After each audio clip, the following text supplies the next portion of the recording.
हरियाणा में आज से धान की खरीद शुरू हो रही है। मुख्यमंत्री मनोहर लाल की अध्यक्षता में शनिवार को एक प्रतिनिधि मंडल ने दिल्ली स्थित किसान भवन में केंद्रीय मंत्री अश्विनी चौबे से मुलाकात की। वहीं इस प्रतिनिधि मंडल में डिप्टी सीएम दुष्यंत चौटाला और प्रदेश कृषि मंत्री जेपी दलाल समेत कई नेतागण मौजूद रहे। मुलाकात के बाद सीएम मनोहर लाल ने बताया कि आज से धान की खरीद शुरू हो रही है। उन्होंने कहा कि इस फैसले से अनाज मंडियों में पहुंचे किसानों की परेशानी कम होगी। हरियाणा बीजेपी के पूर्व प्रदेश अध्यक्ष सुभाष बराला ने कहा कि एलनाबाद उपचुनाव में बीजेपी जेजेपी गठबंधन जल्द अपने साझे उम्मीदवार की घोषणा करेगी। उन्होंने कहा बीजेपी जेजेपी गठबंधन एलनाबाद उपचुनाव को लेकर पूरी तरह से तैयार है। सुभाष बराला ने कहा हमारी सरकार प्रत्येक वर्ग के लिए अच्छा काम कर रही है, जिसको लेकर एलनाबाद की जनता हमारे ऊपर विश्वास जताते हुए मतदान के रूप में हमारे प्रत्याशी को जिताने का काम करेगी। वहीं किसान आंदोलन के मुद्दे पर सुभाष बराला ने कहा किसान आंदोलन के नाम पर विपक्ष बेनकाब हो चुका है। उन्होंने कहा केंद्र सरकार की तरफ से किसानों के लिए जो योजनाएं दी गई है उनको लेकर प्रदेश का किसान खुशहाल है।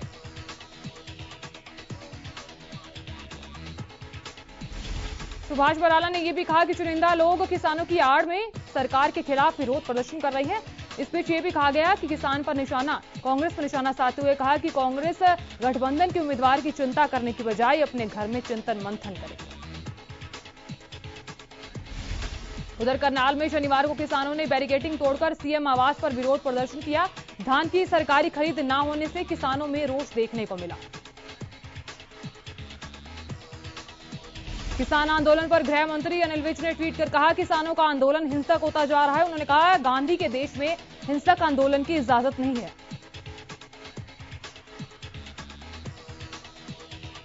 अंबाला से बीजेपी सांसद रतनलाल कटारिया ने किसान आंदोलन को 13 राजनीतिक दलों की साजिश करार दिया। उन्होंने कहा जो पिछले 10 सालों से सत्ता से बाहर है वो सत्ता हासिल करने के लिए किसान आंदोलन का सहारा ले रही है। रतनलाल कटारिया ने कहा लोकतंत्र में चुनी हुई सरकार को जनहित में फैसले लेने का अधिकार होता है, लेकिन कुछ लोग अपने मकसद के खातिर लोकतंत्र को लटतंत्र बना देते हैं। वहीं 2 अक्टूबर से देश के प्रधानमंत्री नरेंद्र मोदी द्वारा स्वदेशी अभियान चलाया गया। इसी कड़ी में झज्जर में स्वदेशी मेले का आयोजन किया गया, जिसमें सिरसा से लोकसभा सांसद सुनीता दुग्गल ने शिरकत की। उधर सुनीता दुग्गल ने स्वदेशी चीजों के इस्तेमाल पर जोर देते हुए कहा कि स्वदेशी चीजों का इस्तेमाल करने से देश की अर्थव्यवस्था सुधरती है और लोगों को स्वरोजगार भी मिलता है।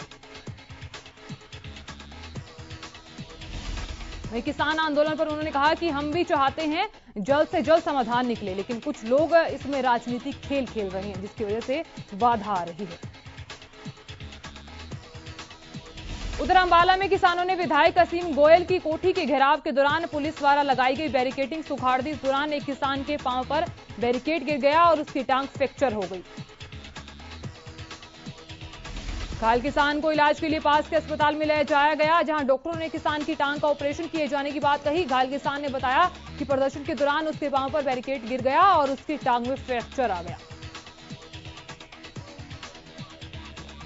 उधर पंचकुला में प्रदर्शनकारी किसानों ने शनिवार को ट्रैक्टर से बैरिकेडिंग तोड़ी, जिसके बाद पुलिस ने किसानों पर लाठीचार्ज किया और इस दौरान पुलिस और किसानों में जमकर धक्का मुक्की हुई। उधर संयुक्त किसान मोर्चा के आह्वान पर फतेहाबाद में किसानों ने विधायक दूराराम के घर का घेराव किया। साथ ही विधायक के घर के बाहर किसानों ने नरमे की फसल बिखेर दी और विधायक के खिलाफ जमकर नारेबाजी की गई। उधर यमुनानगर के दुधली गांव में शनिवार को किसानों ने पूर्व मंत्री कर्णदेव कंबोज का विरोध किया। बताया जा रहा है कि दुधली गांव में पूर्व मंत्री कर्णदेव कंबोज का कार्यक्रम था। वे किसानों के विरोध को देखते हुए पूर्व मंत्री को अपना कार्यक्रम रद्द कर घर वापस लौटना पड़ा। किसानों ने कहा जब तक कृषि कानून रद्द नहीं होते तब तक उनका विरोध और आंदोलन यूं ही जारी रहेगा। उधर कैथल में किसानों ने शनिवार को राज्य मंत्री कमलेश ढांडा के निवास का घेराव किया और अनाज मंडी में मार्केट कमेटी कार्यालय पर ताला लगा दिया। उधर यमुनानगर में किसानों ने शनिवार को हरियाणा के शिक्षा मंत्री कंवरपाल गुर्जर के निवास स्थान का घेराव किया, सरकार के खिलाफ जमकर नारेबाजी की। वहीं टोहाना में किसानों ने विधायक देवेंद्र सिंह बबली घर के बाहर प्रदर्शन किया और सरकार से फसल की खरीद शुरू करने की मांग की। किसानों ने कहा दुष्यंत चौटाला का कहना है कि किसानों के साथ अन्याय नहीं होने दिया जाएगा। किसानों ने कहा कि दुष्यंत चौटाला और कितना अन्याय देखना चाहते हैं। उधर बावल के कन्या वरिष्ठ माध्यमिक विद्यालय में सहकारिता मंत्री डॉक्टर बनवारी लाल ने स्वच्छता कार्यक्रम का शुभारंभ किया और स्वच्छता का संदेश दिया। इस दौरान सहकारिता मंत्री डॉक्टर बनवारी लाल ने एलनाबाद उपचुनाव को लेकर कहा कि सरकार विकास कार्यों को लेकर जनता के बीच जाएगी। उन्होंने कहा कि बीजेपी जेजेपी का गठबंधन जीत के लिए पूरी तरह आश्वस्त है। वहीं किसान आंदोलन को लेकर सहकारिता मंत्री ने कहा किसान आंदोलन से आम जनता को भारी नुकसान हुआ। किसानों को कानून के दायरे में रहकर आंदोलन करना चाहिए। उधर सोनीपत में शनिवार को राष्ट्रपिता महात्मा गांधी और पूर्व प्रधानमंत्री लाल बहादुर शास्त्री की जयंती हर्षोल्लास के साथ मनाई गई।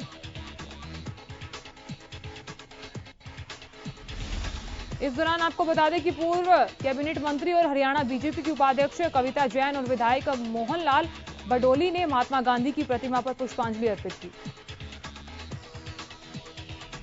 वहीं इस मौके पर गांधी पार्क के सामने सफाई अभियान की शुरुआत की गई। साथ ही कविता जैन ने लोगों को स्वच्छता की शपथ भी दिलवाई।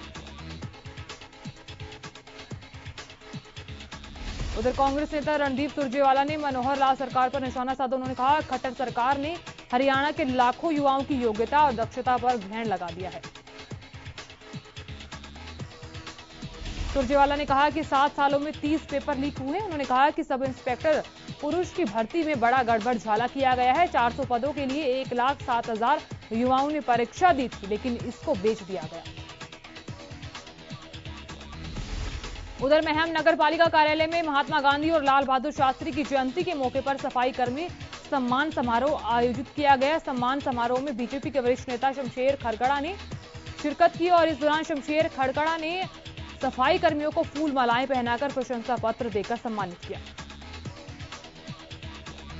इस दौरान उन्होंने कहा कि पीएम मोदी ने झाड़ू उठाकर सफाई कर्मियों को जो सम्मान दिया उसके लिए उनको सलाम है। उन्होंने कहा कि जिस तरीके से कोरोना काल में भी सफाई कर्मी अपने काम में डटे रहे उसके लिए उन्हें सम्मानित किया गया है। उधर सिरसा में फौजी सेवा समिति चैरिटेबल ट्रस्ट द्वारा फौजी चौक भारतनगर में श्री भागवत पुराण कथा का आयोजन किया गया।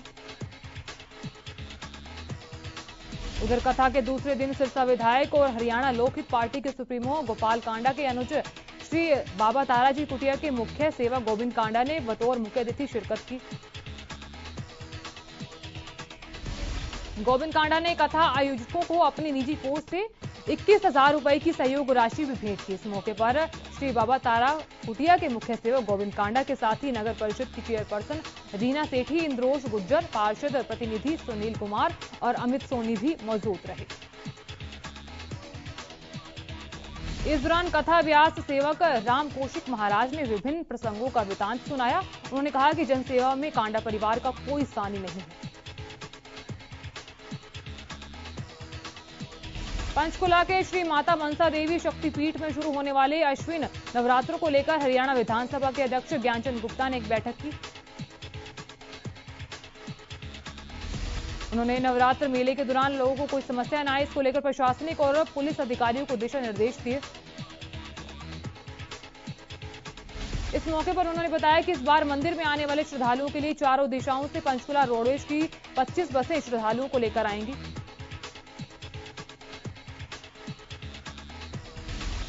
उधर सिरसा में युवा वाल्मीकि नेता आशीष कोचर ने अपने सैकड़ों समर्थकों के साथ हरियाणा लोकहित पार्टी में शामिल हुए। एचएलपी के वरिष्ठ उपाध्यक्ष गोविंद कांडा की मौजूदगी में उन्होंने पार्टी की सदस्यता ली। और वहीं गोविंद कांडा ने आशीष कोचर और अन्य को पार्टी चिन्ह वाला बैंड पहनाया और उन्हें पार्टी का झंडा सौंपते हुए पार्टी में शामिल करने की घोषणा की। वहीं गोविंद कांडा ने सभी का पार्टी में स्वागत करते हुए कहा कि हम जनसेवा के लिए राजनीति में आए हैं। हमने जनता से जो वादा किया ईमानदारी से निभाने का काम किया है। उधर नेता प्रतिपक्ष भूपेंद्र सिंह हुड्डा ने धान की खरीद को लेकर सरकार को निशाने पर लिया। हुड्डा ने कहा सरकार ने धान खरीद में अन्नदाता का मजाक बनाकर रख दिया है। उन्होंने कहा अन्नदाता लाखों क्विंटल धान मंडियों में लेकर पहुंच गए हैं, ऐसे में वो अपना धान लेकर कहां जाएंगे। वहीं इस दौरान उन्होंने बारिश से किसानों की फसल के नुकसान को लेकर भी सरकार को घेरा। इलाहाबाद उपचुनाव को लेकर रविवार को बीजेपी चुनाव प्रचार कमेटी की बैठक होगी और यहां बीजेपी के उपचुनाव प्रभारी सुभाष बराला ने जानकारी दी और कहा कि बीजेपी केंद्र और प्रदेश सरकार द्वारा करवाए गए विकास कार्यों के दम पर उपचुनाव लड़े जाएंगे। वहीं इस मौके पर कांग्रेस पर निशाना साधते हुए बराला ने कहा, कांग्रेस का मनोबल राष्ट्रीय और प्रदेश स्तर पर माइनस में पहुंच चुका है। किसानों के विरोध के बीच उप मुख्यमंत्री दुष्यंत चौटाला झज्जर पहुंचे। इस मौके पर डिप्टी सीएम द्वारा लोगों को स्वच्छता की शपथ दिलवाई गई।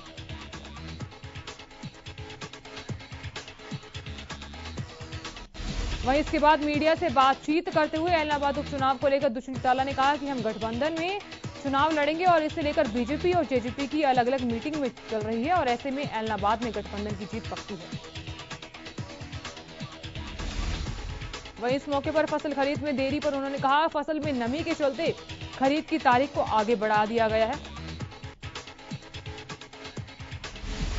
वहीं उन्होंने बताया कि बारिश के चलते किसानों की खराब हुई फसल के स्पेशल गिरदावरी के आदेश दे दिए गए हैं। वहीं इस दौरान उन्होंने कांग्रेस पर निशाना साधते हुए कहा, पंजाब से कांग्रेस की खात्मे की शुरुआत हो चुकी है।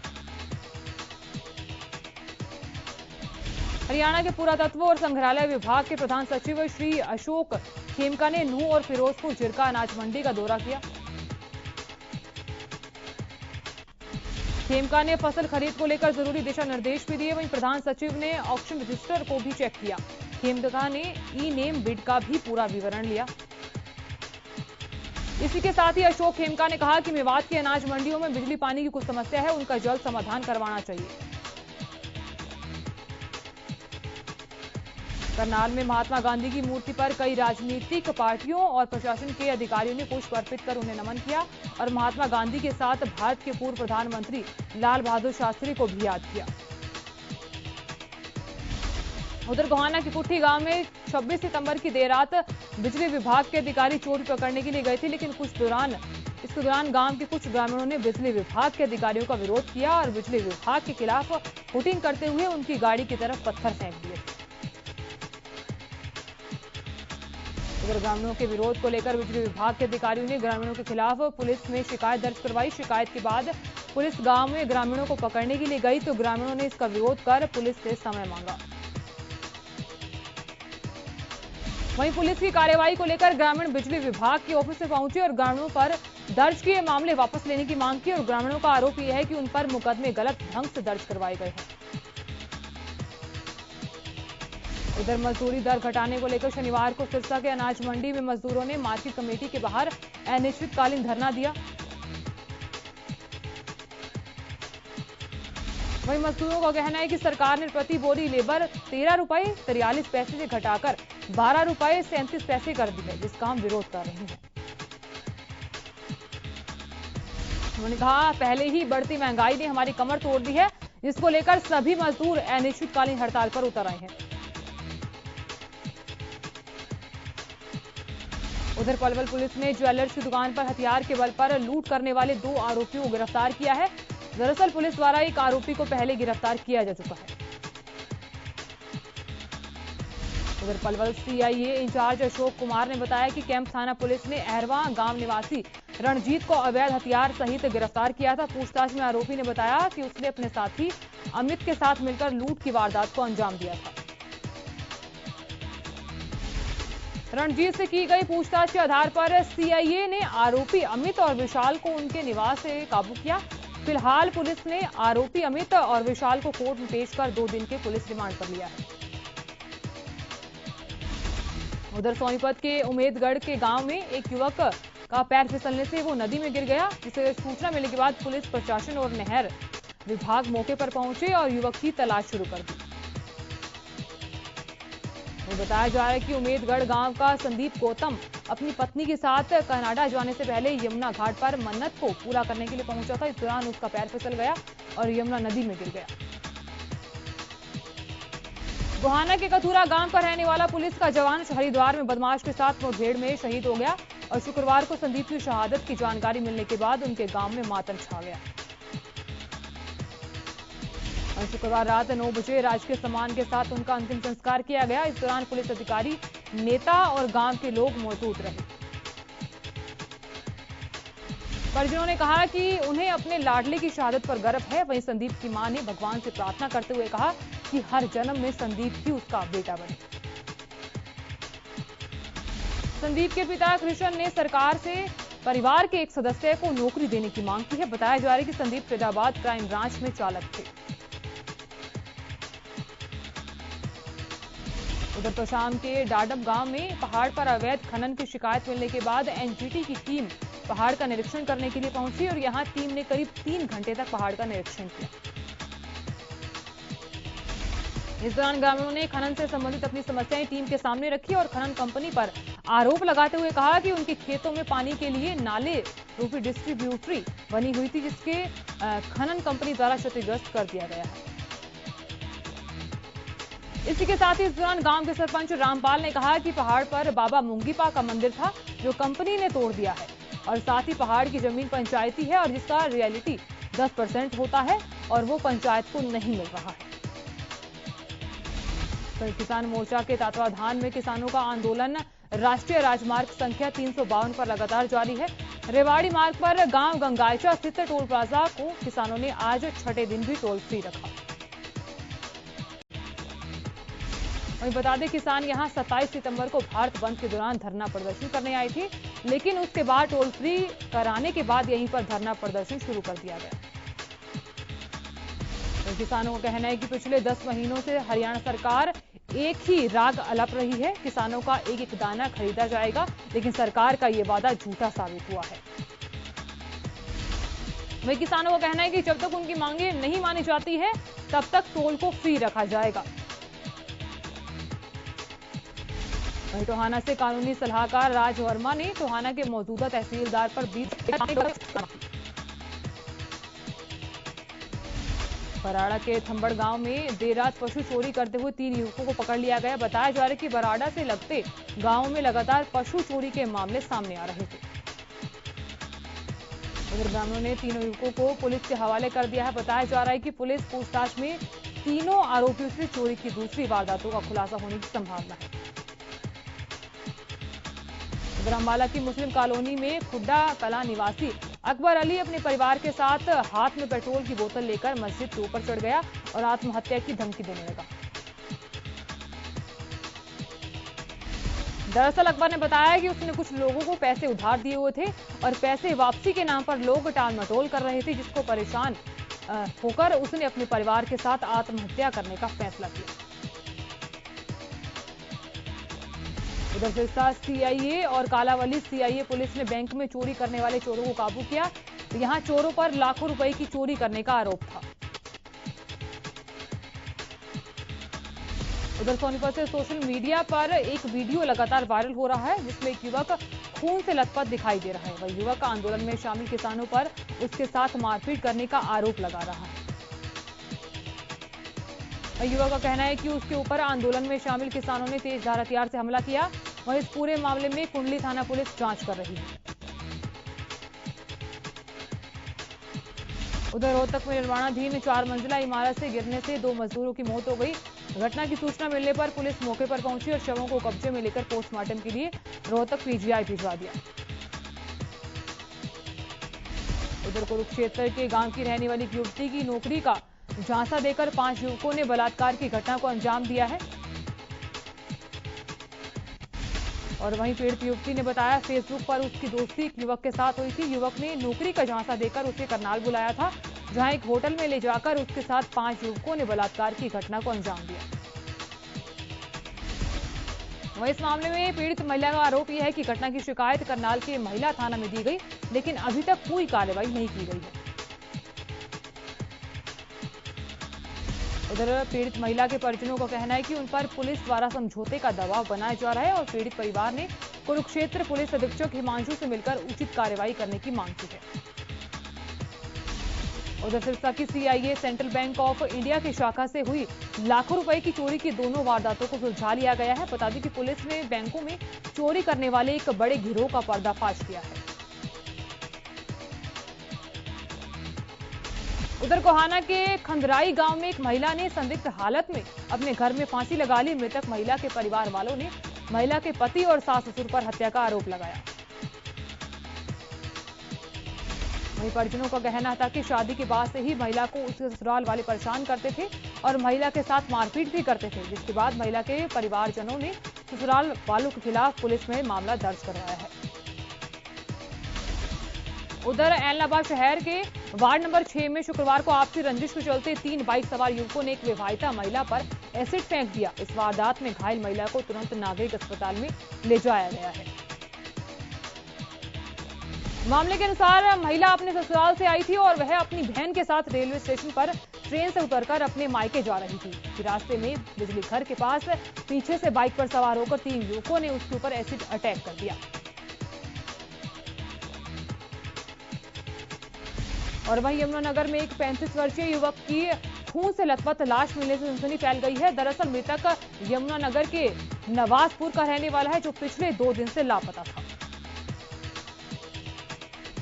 शुक्रवार देर रात सोना बल्लभगढ़ मार्ग पर सिरमरथला निवासी 22 वर्षीय युवक अजय का शव सड़क किनारे पड़ा मिला, जिसकी सूचना मिलने के बाद पुलिस मौके पर पहुंची और शव को कब्जे में लेकर पोस्टमार्टम के लिए सोहना के नागरिक अस्पताल में भिजवा दिया। वहीं मृतक के परिजनों का कहना है कि उसके बेटे की हत्या की गई है और पुलिस का कहना है कि शव के पोस्टमार्टम के बाद ही इस बात का खुलासा हो पाएगा। फिलहाल पुलिस ने आगे की कार्रवाई शुरू कर दी है।